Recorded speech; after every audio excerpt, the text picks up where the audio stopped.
नमस्कार, आपके साथ मैं हूं दीपिका शर्मा और आप देख रहे हैं वर्ल्ड क्राइम न्यूज़। पहली बड़ी खबर, इजराइल और हमास की जंग का आज 19वां दिन है, यानी कि दोनों तरफ से कई मासूम लोग भी मारे जा रहे हैं। इसी बीच इजरायली सेना ने कल रात सीरिया के कई जगहों पर बमबारी की है, कई जगहों पर उन्हें निशाना बनाया, लेकिन इजराइल डिफेंस फोर्स ने बताया कि सीरिया की तरफ से पहले रॉकेट दागे गए थे, जिसकी जवाबी कार्रवाई में इजराइल ने सीरिया के कई ठिकानों पर बमबारी की है।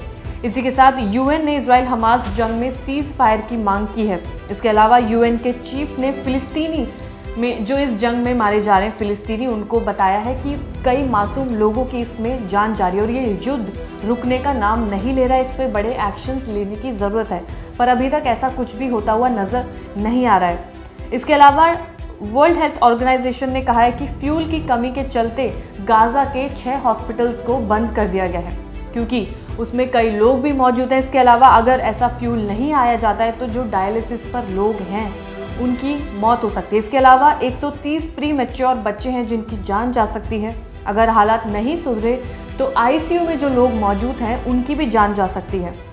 अब ये आंकड़ा सामने निकल कर आया है।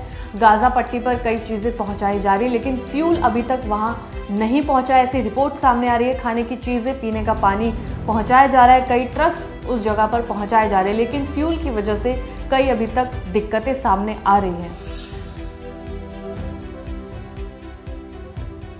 और अब अगली खबर, यूएन के महासचिव ने इजराइल हमास की जंग पर एक बड़ी प्रतिक्रिया दी है, यानी कि एक बड़ा बयान दिया है, जिसके बाद इजराइल काफ़ी ज़्यादा गुस्से में आ चुका है। इसी के साथ इजराइल ने यूएन के महासचिव से इस्तीफे की भी मांग कर ली है। महासचिव एंटोनियो ने कहा कि हमास ने इजराइल पर हमला बेवजह नहीं किया। संयुक्त राष्ट्र प्रमुख ने कहा कि ये भी मानना ज़रूरी है कि हमास द्वारा किए गए हमले बिना किसी कारण नहीं हुए। फिलिस्तीन के लोगों को कई सालों से घुटन भरे कब्जे का सामना करना पड़ रहा है। इस बात को सुनने के बाद इजराइल की तरफ से भी काफ़ी ज़्यादा गुस्से वाली प्रतिक्रिया सामने आई है, जिसमें उन्होंने ये कहा कि अब यूएन के महासचिव को इस्तीफा दे देना चाहिए। हाल ही में एक ऑडियो क्लिप सामने आया। ये हमास के लड़ाके का वो ऑडियो क्लिप है जिसमें वो अपने पिता से बातचीत करता है। वो अपने पिता को फ़ोन लगाता है। अब वो फ़ोन उसे कहाँ से मिलता है? जब वो एक यहूदी महिला की हत्या कर देता है तो उससे पहले वो उसका फ़ोन छीन लेता है, जिसके बाद वो अपने पिता को कॉल लगाता है और फिर फ़ोन करने के बाद वो अपने पिता से कहता है कि मैंने 10 यहूदियों की मौत कर दी अपने हाथों से, इन्हीं हाथों से मैंने उन लोगों को मारा है। इसी के साथ वो अपने पिता को बार बार यही चीज़ दोहराता है। वो अपनी खुशी को बयान करता है ये कहकर कि मैंने 10 यहूदियों की जान अपने इन्हीं हाथों से ली है। इसके अलावा वो इस बात पर जोर डालता है कि अपना व्हाट्सएप चेक कीजिए, उस पर उसने ऐसी कोई वीडियो क्लिप या ऐसी कोई पिक्चर्स भेजी जिसमें वो ये दिखाना चाहता है कि वो अपने पिता को ये सबूत दे रहा है कि उसने कई यहूदियों की हत्या अपने उन हाथों से की है। इसी के साथ वो उसके माता पिता इस बात को सुनकर खुश हो जाते हैं और वो उनको बोलते हैं कि तुम हमेशा खुश रहो और घर वापस लौट आओ। इसी के साथ वो हमास का लड़ाका अपने माता पिता को ये बोलता है कि या तो अब इसमें मौत मिलेगी या फिर हमें जीत मिलेगी।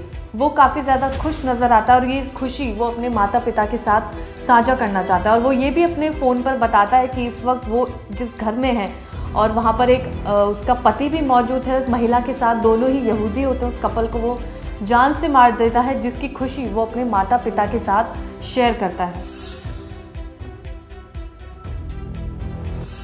एक वीडियो सामने आया जिसमें 2 महिलाएं हमास के लड़ाकों के साथ हाथ मिलाती हुई नजर आती हैं। दोनों हमास के लड़ाकों के साथ चाय पीते हुए, बिस्किट खाते हुए भी नजर आती है। इन दोनों महिलाओं को गाजा से बंधक बनाया गया था, हमास के लड़ाके ने अपने साथ लेकर गए थे। 2 पिक्चर्स भी सामने आई थी जो इन महिलाओं से मैच खाती है, यानी कि वही महिला हैं।